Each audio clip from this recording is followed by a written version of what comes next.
So welcome back again ulit mga kanitib, no. So ngayong hapon mga kanitib is nandito naman tayo sa ating mga alagang Muscovy duck.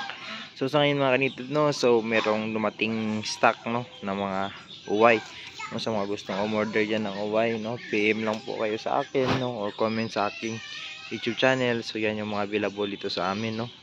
So sa ngayon mga kanitib is meron tayo dito update mga kanitib, no, is apat na yung itlog ng ating gansa. Parang nabibigyan ako ng gaan ng loob mga kanitib, no, dahil nagdagan yung ating itlog ng ating alaga.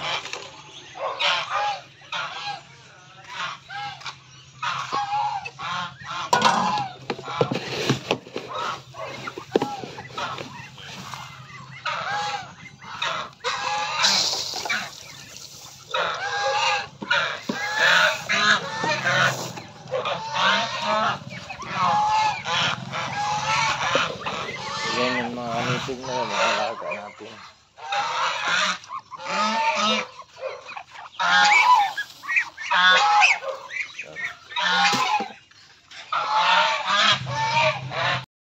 So yun mga kanitib, no, is nagbigay tayo ng palay sa ating mga alagang pato. So yun mga kanitib, ito yung itlog ng ating Muscovy duck, apat na mga kanitib. So yung ating mga day old chicks mga kanitib, no, yan ay week old na pala yan mga kanitib, yung iba dyan.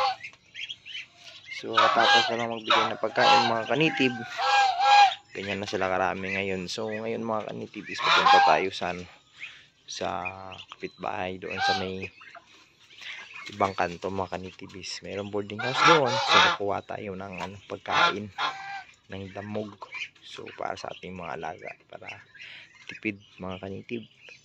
So ito karami yung ating mga alaga mga kanitib, no.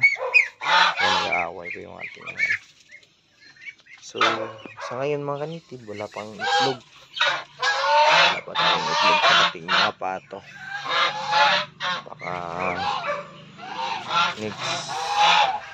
next trip pa sila mga itlog. So yun mga kanitib, no, ito lang muna yung update sa ating Muscovy duck. So mga hindi pa po dyan nakasubscribe, please subscribe my channel and click notification bell para palagi po kayong updated sa ating mga alaga. So mga gustong umorder ng uway dyan, no, located at Sulang Sultan Kudarat, no. So yun lang po, at maraming salamat mga kanitib. Happy farming sa inyong lahat.